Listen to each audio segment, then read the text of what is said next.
आज हम आयुर्वेद के टिप्स की बात करेंगे कि बहुत सारी चर्चा हम फिर करेंगे, पर आज हम टिप्स की बात करेंगे कि जिससे कि आप एक एक लाइन, सिंगल लाइनर में आप बहुत कुछ समझ सकें। कहा मूत्र की मात्रा की वृद्धि के लिए सर्वोत्तम क्या है?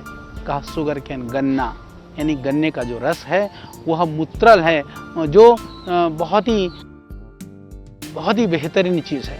कहा कि एकदम पेट साफ करने के लिए क्या है? तो उन्होंने कहा कुटकी। कुटकी जो है, जितने भी विरेचन की औषधियाँ हैं, हालांकि कुटकी थोड़ी सी महंगी होती है, इसलिए आयुर्वेद की जो विरेचन की औषधियाँ होती हैं उनमें बहुत कम लोग डालते हैं, वो लीवर के लिए बहुत लाभकारी होती है। तो विरेचन में सर्वोत्तम माना गया है कुटकी को। और कहा कि यदि हल्का विरेचन करना हो, यदि मृदु विरेचन के लिए सर्वश्रेष्ठ क्या है? कहा कि जिसको आरगवध कहते हैं हम लोग, अमलतास। अमलतास के आपने देखा होगा, सड़कों के किनारे पर पीले पीले फूल खिलते हैं, लंबे लंबे उसकी जो है फलियां लटकी रहती हैं, वो बहुत अद्भुत है। और छोटे बच्चों के लिए भी उसका गुद्दा खाने में भी वो मिठास युक्त होता है, उसको पानी में भिगो करके आप उसको मसल करके छान करके पिएं तो मृदु विरेचन के लिए, यानी बच्चों से लेकर के बुजुर्ग तक के लिए सर्वश्रेष्ठ माना गया है। और कहा कि यदि किसी को बहुत तीव्र विरेचन कराना हो, किसी का कब्ज ही नहीं टूट रहा हो, तो क्या करें? कहा कि स्नोही, जो थुहर है, कैक्टस है, उसका जो दूध है, यदि उसका विधिवत प्रयोग किया जाए, क्योंकि थोड़ा सा वो तीक्ष्ण होता है, इसलिए विधिवत प्रयोग का अर्थ ये है कि थोड़ा सा वैद्यकीय परामर्श के साथ यदि हम उसका प्रयोग करें तो वो बहुत ही अद्भुत है। और कहा कि जो सर के दोष हैं उसके संशोधन के लिए क्या करें? सर के दोष मतलब ऊर्जत्रुगत दोष हैं, उसके लिए सर्वोत्तम औषधि क्या है? कहा कि उसके सर्वोत्तम औषधि अपमार्ग। अपमार्ग का आप नस्से भी ले सकते हैं, सेवन भी कर सकते हैं, तेल में डाल के उबाल करके पका करके उसको नाक कानों में भी डाला जा सकता है। तो ये बहुत ही ज़बरदस्त माना गया है। फिर कहा कि स्किन प्रॉब्लम के लिए, कोढ़ के लिए, चर्म रोगों के लिए, या किसी तरह की जो खाद, दाद, खुजली, इसके लिए सर्वोत्तम औषधि क्या है? एक ही औषधि के लिए कहा खदीर, खैर। खैर जिसको कत्था कहते हैं, जो कत्था की लकड़ी का जो अंदर का जो सार भाग होता है जिसमें से कत्था बनाया जाता है, यदि उसको उबाल करके काढ़ा बना करके लिया जाए तो वो बहुत ही अद्भुत है। तो इसलिए कहा कि फिर वात रोगों के लिए क्या है? वात रोगों में हम विविध तरह की औषधियों का वर्णन करते हैं, बोले एक औषधि बता दो वात रोगों के लिए, क्या है? तो आयुर्वेद के अंदर कहा कि रासना का जो प्रयोग है, आंतर प्रयोग या बाह्य प्रयोग, रासना का चूर्ण बनाकर आप ले लीजिए, काढ़ा बना करके पी लीजिए, या रासना को उबाल करके उसको सिकाई करिए। कहा कि वायु रोगों के लिए सर्वोत्तम है। और कहा कि सबसे बढ़िया रसायन क्या है? शरीर को शोधन करने के लिए, नया बनाने के लिए, उसके लिए क्या हो सकता है? एक ही दवाई बता दो। तो उसके लिए कहा कि इसके लिए जो है आंवले से बढ़ करके कुछ भी नहीं है, यानी कि आंवले को आयुर्वेद के अंदर सर्वोत्तम रसायन कहा गया है। देखिए यहाँ भी बड़े बड़े आंवले के पेड़ हैं जहाँ पर मैं बैठा हूँ, ये सर्वोत्तम माना गया है। और कहा कि शरीर में यदि कोई बहुत ही वात रोग बढ़ जाए, बहुत शोथ बढ़ जाए, तो बोले एक औषधि बता दो भाई सूजन कम करने के लिए, सर्वोत्तम औषधि। क्योंकि आयुर्वेद में विविध तरह की जड़ी बूटियों का, औषधियों का प्रभाव और वर्णन है, तो हम भी कई बार कई रोगों के अनुसार रोगों को वर्णन करते हैं, औषधियों का वर्णन करते हैं। तो आज हम आपको एक एक, जैसे कहते हैं ना, सिंगल टिप्स, यूँ चुटकी में, कि शरीर में बढ़े हुए वात दोष को कम करने के लिए क्या करें? ताकि एरंड की जड़ से बनी हुई जो औषधि है उसको काढ़ा बना करके आप पी सकते हैं, एरंड का एक्सट्रैक्ट बना कर टैबलेट बना कर ले सकते हैं, इवन एरंड के जो तेल है उसको भी दूध आदि के द्वारा डाल करके भी ले सकते हैं। तो एरंड को सर्वोत्तम माना गया है। और कहा कि पाचन शक्ति को बढ़ाने के लिए, वात का अनुलोमन करने के लिए, कब्ज को दूर करने के लिए, वायु भी बढ़ी हुई है, कब्ज भी है, और जो है ना पाचन शक्ति भी ठीक नहीं है, जब ये 3-3, 4-4 बीमारी इकट्ठी हो, तो बोले बीमारी तो 3-3 है, पर बोले उपाय एक ही बता दो भाई साहब, बस एक ही उपाय चाहिए, सरल उपाय चाहिए, जिससे कि खटाखट बोले मेरी पाचन क्रिया भी ठीक हो जाए, भूख भी बढ़ जाए, और बोले ये शरीर में दर्द रहता, सूजन रहता, वो भी खत्म हो जाए, सुबह सुबह पेट साफ भी नहीं होता, बोले वो भी साफ हो जाए, बोले एक ही दवाई बता दो। तो कई लोग हमसे कहते हैं, बोले जी बीमारी तो 50 लेकर के घूम रहा होता आदमी, कहता जी गुरुजी एक ही बता दो, बस एक ही बता दो, ज़्यादा मत बताओ। तो भाई एक ही उपाय है उसके लिए, वो है पिपली मूल। पिपला मूल के नाम से वह जो है पंसारी के यहाँ भी मिलता है, और उस पिपला मूल का यदि काढ़ा बना करके आप पीते हैं तो उससे पेट भी साफ होता है, भूख भी लगती है, वायु का शमन भी होता है। और एक बात और बताऊं, पिपला मूल के अंदर वह क्षमता है, जैसे किसी को दूध बिल्कुल भी हजम नहीं होता है, यदि आपको दूध पीते ही दस्त लगता है तो आप पिपला मूल का काढ़ा बना करके पीजिए, पीने के बाद में आप थोड़े थोड़े दूध पीने की आदत डालिए, दूध भी डाइजेस्ट हो जाएगा। वो क्या है कि पाचन शक्ति को बढ़ाने वाला है, वात का अनुलोमन करता है, और ये वास्तव में बवासीर, शूल, इन सब के लिए भी जो है ना, ये चित्रक या चीते की जड़ यह भी बहुत ही लाभकारी मानी गई है। तो इसी तरह से जो है शरीर में शीतलता उत्पन्न करने के लिए, क्योंकि शरीर में जब बहुत गर्मी हो, जब बहुत ही ज़्यादा बेचैनी हो, परेशानी हो, तो बोले एक दवाई बता दो, क्या क्या ऐसी चीज़ है जो कि हमारे शरीर के अंदर शीतलता पैदा कर सकती है। उसके लिए कहा उदिच्य जो है इसके लिए बहुत ही अद्भुत है, सुगंध वाला उसको कहा जाता है, सुगंध वाला को सर्वश्रेष्ठ औषधि मानी गई है। इसी तरह से कहा कि जब बुखार भी चढ़ रहा हो और जोड़ों में दर्द भी हो, बलगम भी हो रहा हो, तो बोले जब बुखार भी हो, गठिया जैसा भी हो, लीवर भी खराब हो, बहुत सारी जब परेशानी, जैसे कहते हैं ना शरीर के अंदर टॉक्सिक भी बढ़ा हुआ हो, जब आपको आदमी को दिखाई दे कि ये तो क्या क्या दवाई खानी पड़ेगी, बोले जी उसके लिए एक उपाय बता दो।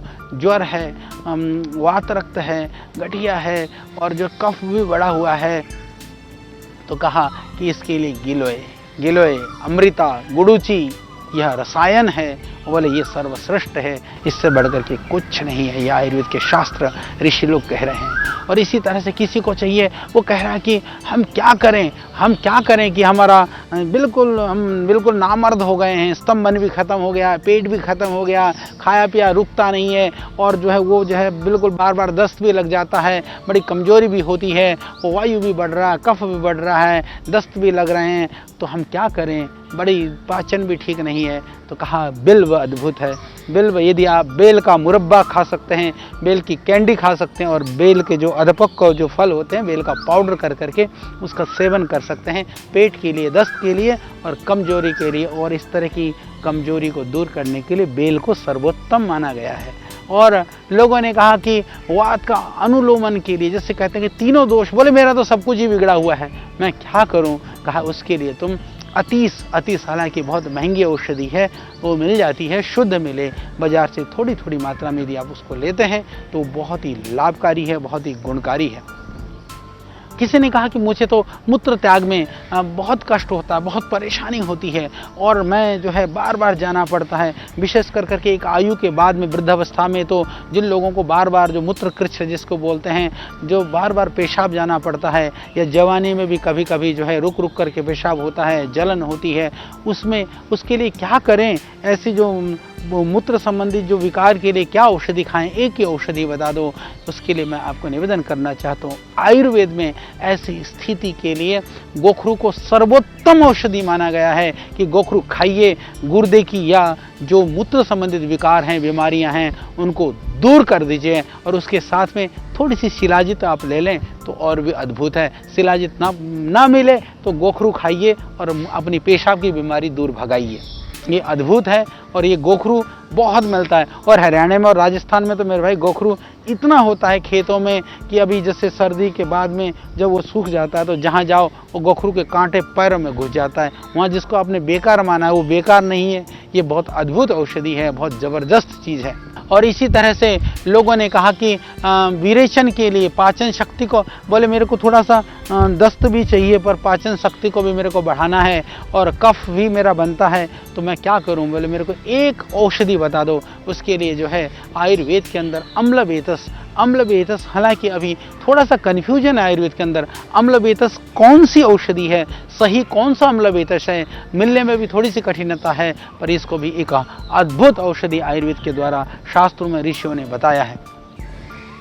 और लोगों ने कहा कि हमको बवासीर है, पाइल्स है, और बोले अंदर सूजन भी आती है, आंतों में बहुत खुश्की रहती है, हम क्या करें।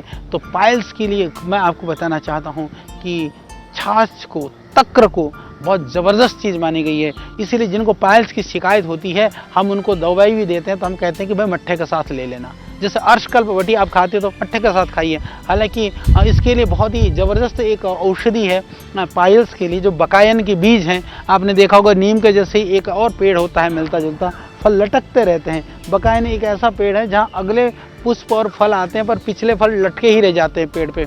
उसको पीस करके पाउडर करिए, उसके बाद में लगभग आप 1 ग्राम से लेकर के 2 ग्राम तक आप ले सकते हैं। सुबह मट्ठे के साथ लीजिए, शाम को पानी के साथ ले लीजिए। फिर देखो बवासीर की छुट्टी, पेट की, इंडाइजेशन की, कब्ज की, ये एक अचूक औषधि है। और मट्ठा भी जो है तक्र को जो है आयुर्वेद में बहुत इसकी प्रशंसा की गई है। तो भोजनांते पिबे तक्रम, ये कह करके बहुत प्रशंसा की गई। रात्रि को नहीं, मध्याह्न को आप भोजन के बाद में तक्र जरूर पीजिए। तो इससे बवासीर, इंडाइजेशन, कब्ज, इन सब रोगों से आप बच सकते हैं। और कहा कि चंदन में शरीर में से बदबू आती है और जलन भी होती है, क्या करें? चंदनम शीतलम लोगे। अरे पहले से ही कहा कि चंदन है तो शीतलता है, तो चंदन का लेप करना। बहुत सुंदर बाल चाहिए, अरे गला भी बहुत सुंदर चाहिए, और बोले मेरी स्किन में जो है ना ये भी कलर भी, रंग भी चाहिए, क्या करें? तो उसके लिए कहा कि यदि आपको अच्छे बाल चाहिए, अच्छे स्वर चाहिए और अच्छी त्वचा चाहिए, तो बोले एक ही औषध, बोले बहुत बेहतरीन है, बोले और किसी की ज़रूरत नहीं है। उसको कहा कि आप मुलेठी का प्रयोग करिए। मुलेठी का काढ़ा हम देते हैं, उसको काढ़े को उबाल करके यदि आप पीते हैं तो उससे गला भी ठीक रहता है, पेट भी ठीक रहता है, आपकी स्किन का कलर भी ठीक रहता है। ये अद्भुत आयुर्वेद के अंदर माना गया है। आज हम एक एक टिप्स दे रहे हैं आपको, एक एक औषधि बताने का प्रयास कर रहे हैं कि एक दवाई और कई रोगों में लाभकारी, या एक औषधि एक दवाई में लाभकारी, और आयुर्वेद में सर्वश्रेष्ठ औषधि कौन सी है, किस रोग के लिए है, हम वही बात कर रहे हैं। इसी तरह से ज्वरों के लिए, बुखार चढ़े तो सर्वश्रेष्ठ क्या औषधि है? कहा कि उसके लिए मुस्ता यानी कि नागर मोथा ले लें, चाहे पित्त पापड़ा, ये दो औषधियाँ सर्वश्रेष्ठ मानी गई है। नागर मोथा आराम से आपको पंसारी के यहाँ मिल जाता है, वो लाइए, काढ़ा बनाइए, पीजिए। उसकी मात्रा है लगभग 3 ग्राम की मात्रा में, उबाल करके सुबह शाम आप ले लीजिए। और कहा कि मेरे को वोमिटिंग होती है, बार बार मेरे को बेचैनी होती है, घबराहट होती है, दिल बैठता है, ये होता है। यदि घबराहट होती है, उल्टी जैसे होने को होती है, उसके लिए कहा कि जो है, जो पैडी है ना, जो खील है, जिसको लाजा भी बोलते हैं, खील बोलते हैं, वो सर्वश्रेष्ठ है। तो आप खील का सेवन, जिनको वोमिटिंग होती है या जिनको कुछ भी हजम नहीं होता है, उस खील को आप दूध में डाल करके भी ले सकते हैं। खील का सेवन वैसे भी कर सकते हैं, खील में थोड़ा सा शहद मिला करके हल्का सा मीठा बना करके भी खा सकते हैं। खील से बढ़िया कोई औषधि नहीं। तो उसको आप इसके लिए, वमन के लिए, उल्टी के लिए, बेचैनी के लिए, जब कुछ खाने की इच्छा नहीं हो रही हो, जीभ मिचला रहा हो, तो आप उसका सेवन कर लीजिए, बहुत ही बेहतरीन है। फिर मधुमेह के लिए, प्रमेह के लिए, आज के कॉमन बीमारी है, या मधुमेह और प्रमेह की वजह से पेशाब में परेशानी हो रही है, उसकी वजह से बेचैनी हो रही है, तो आयुर्वेद में कहा गया कि ऐसी स्थिति में आपको मेरे भाई आंवला और हल्दी का प्रयोग करना है। तो आप कच्ची हल्दी और कच्चे आंवले का प्रयोग भी कर सकते हैं, और आंवले का जूस और हल्दी का पाउडर भी ले सकते हैं, और उसको कच्चे के रूप में, सूखे के रूप में। हालांकि दुर्भाग्य से आज हमारे यहाँ हल्दी भी, हमको शुद्ध हल्दी मिलना मुश्किल है। पतंजलि का हल्दी जरूर शुद्ध है, बाकी जहाँ से भी आपको मिले, कच्ची हल्दी मिले, ताज़ी हल्दी मिले, हल्दी और आंवला मिला करके चाहे चटनी बना करके भी आ सकते हैं। जैसे गुजरात आदि प्रांतों में तो एक परंपरा है, कच्ची हल्दी का अचार भी बना करके खाते हैं। तो अचार में क्योंकि मसाले और तेल दूसरी चीज़ें डाल देते हैं, तो वो कई दूसरे उसके जो है गुण खत्म हो जाते हैं, दोष आ जाते हैं। तो इसके लिए आपको क्या करना है कि आपको करना है, कच्ची हल्दी में सिर्फ, ठीक है, थोड़ा सा आप नींबू निचोड़ सकते हैं, और आंवला हल्दी या चटनी बना करके पीस करके, या फिर हल्दी जैसे हमने बताया रस जूस निकाल करके या पाउडर के रूप में भी आप ले सकते हैं। डायबिटीज़ वालों के लिए भी आंवला, डायबिटीज़ वालों के लिए भी हल्दी बहुत ही अद्भुत है, और डायबिटीज़ की वजह से होने वाली जो कॉम्प्लिकेशंस है, उसमें भी हल्दी और आंवला आपके लिए बहुत ही लाभकारी है।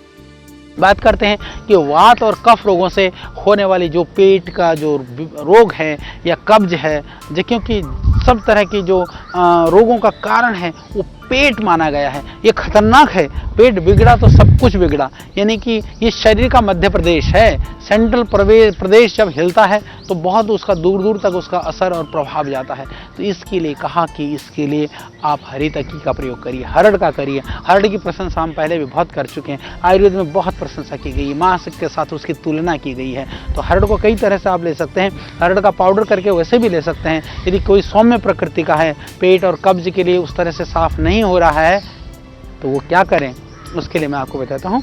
हरड़, छोटी हरड़ ले लीजिए और थोड़े से एरंड के तेल में उसको तवे पे हल्का हल्का सेक लीजिए, वो खिल जाएंगे, मोटे मोटे हो जाएंगे, थोड़े सॉफ्ट हो जाएंगे। फिर उसको इमाम जस्ते में कूटिए, शीशी भर के रखिए। छोटा बच्चा हो तो आधी चम्मच, बड़ा हो तो 1 चम्मच 1.5 चम्मच आप दे दीजिए। इससे पेट साफ हो जाएगा। ये निरापद है, ये ज़्यादा दस्त भी नहीं लगाएगा और आपको बड़ा आनंद आएगा। अंदर की सारी मल की जो पेट की गंदगी है, मल है, वो सारा निकल जाएगा। अंदर जो इन्फेक्शन वगैरह होने की संभावना है वो भी ख़त्म हो जाएंगी।